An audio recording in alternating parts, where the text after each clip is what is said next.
ನಮಸ್ತೆ ಸ್ನೇಹಿತರೆ, Shruti's homely corner ಅಡುಗೆ ಮನೆಗೆ ಸ್ವಾಗತ.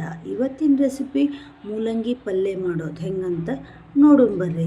ಈ ಮೂಲಂಗಿ ಪಲ್ಯ ಮಾಡೋದ್ರಿಂದ ಆರೋಗ್ಯಕ್ಕೆ ಭಾಳ ಒಳ್ಳೆಯದು ರೆಸಿಪಿ ಆಗೈತಿ.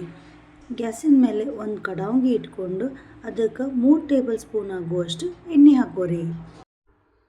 ಎಣ್ಣೆ ಸ್ವಲ್ಪ ಕಾದಿಂದ ಅದಕ್ಕೆ 1 ಟೇಬಲ್ ಸ್ಪೂನ್ ಕಡಲೆಬೇಳೆ ಹಾಕೋರಿ. ಕಡಲೆಬೇಳೆ ಚಂದಾಗ ಫ್ರೈ ಆಗೋವರೆಗೂ ಹುರ್ಕೋಬೇಕ್ರಿ. ಆಮೇಲೆ ಅದಕ್ಕೆ ಒಂದು ಸ್ವಲ್ಪ ಉದ್ದಿನಬೇಳೆ ಹಾಕೋರಿ.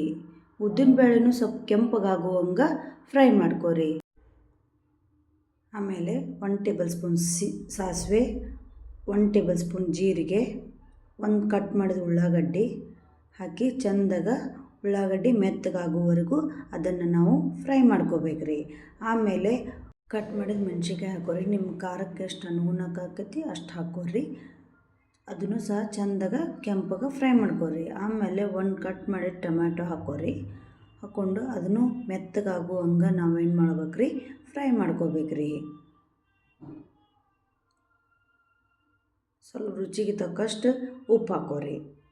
ಉಪ್ಪು ಹಾಕೋದ್ರಿಂದ ಸ್ವಲ್ಪ ಜಲ್ದಿ ಮೆತ್ತಗಾಕತ್ರಿ. ಆಮೇಲೆ ತೊಳೆದು ಕಟ್ ಮಾಡಿದಂತಹ ಮೂಲಂಗಿನ ತುರಿದು ನಾವು ಹಾಕೋಬೇಕ್ರಿ. ಕಟ್ ಮಾಡಿದ್ರೂ ಬರ್ತೈತಿ, ಆದ್ರೆ ತುರಿದು ಹಾಕ್ಕೊಂಡ್ರೆ ಸ್ವಲ್ಪ ಎಣ್ಣೆ ಒಳಗೆ ತಾಳ್ಸಿದ್ರೆ ಚಲೋ ಆಕತ್ರಿ.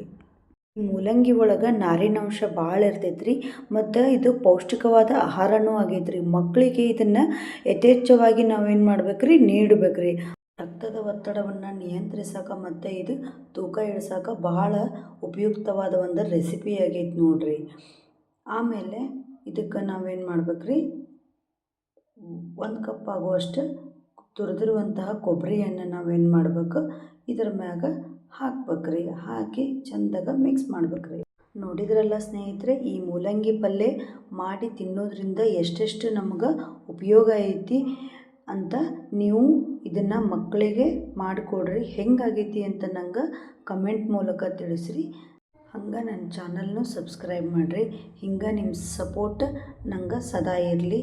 Thank you.